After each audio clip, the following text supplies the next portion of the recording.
The Apple ruling confirms that the Irish government colluded systematically over more than a decade with the efforts of Apple to avoid tax and deprive the people of this country, when they were on their knees, being crucified with austerity, of €14 billion. At the same time, it's worth remembering, 2013, we were also starting the process of getting rid of the biggest property portfolio in the world via NAMA and selling it off at fire price sales to vulture funds and international investors, rather than using it for social and affordable housing. Had we not done that, we wouldn't have the housing crisis we are now facing. We wouldn't have 14,500 people homeless. We wouldn't have more than 100,000 families on housing lists. We wouldn't have house prices that are unaffordable for the vast majority of workers.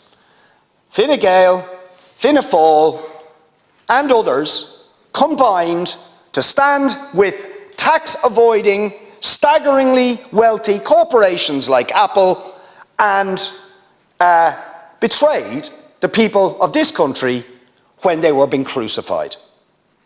And the consequences we are still living with and will be living with for decades, as the central bank have now confirmed.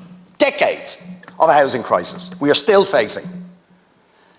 Is that an overstatement of the level of collusion? I thought I'd go back to the discussion back in 2013 in the Finance Committee, of which I was a member of. The 3rd of July, a Wednesday, in the Finance Committee, I put forward a motion asking that Apple, Google and Facebook would be brought in to be questioned, just to be questioned, about what had emerged in the United States with the allegations of aggressive tax avoidance using Ireland and subsidiaries that didn't actually exist to avoid billions worth of tax. Guess who voted against the motion? Fianna Fáil, Fine Gael, the Labour Party, and at the time a so-called independent called Stephen Donnelly, now a government minister. The names are interesting when you look at them. Regina Doherty, Stephen Donnelly, Pascal Donoghue, Timmy Dooley, Sean Fleming, Simon Harris, Aideen Hayden, Aidan O'Riordan. All of these people voted against just bringing in Apple to answer questions about the revelations that had emerged about their use of Ireland as a tax haven and the use of subsidiaries that didn't exist. Didn't have tables, didn't have chairs, didn't have staff, through which they were siphoning profits in order to avoid paying tax. And you wouldn't even allow them to be questioned. Never mind then spending millions defending them when 3 years later the EU Commission started legal action against them. And we are paying a very, very bitter price. And I'll just conclude on this.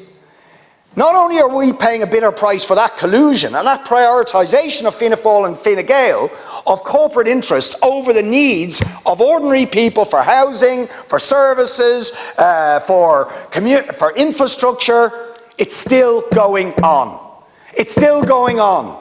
There's about 200 billion in write-down tax expenditure still going to the same multinationals who have now found new ways to do what they did around the Apple tax to avoid their tax liabilities, and yous are still colluding with it.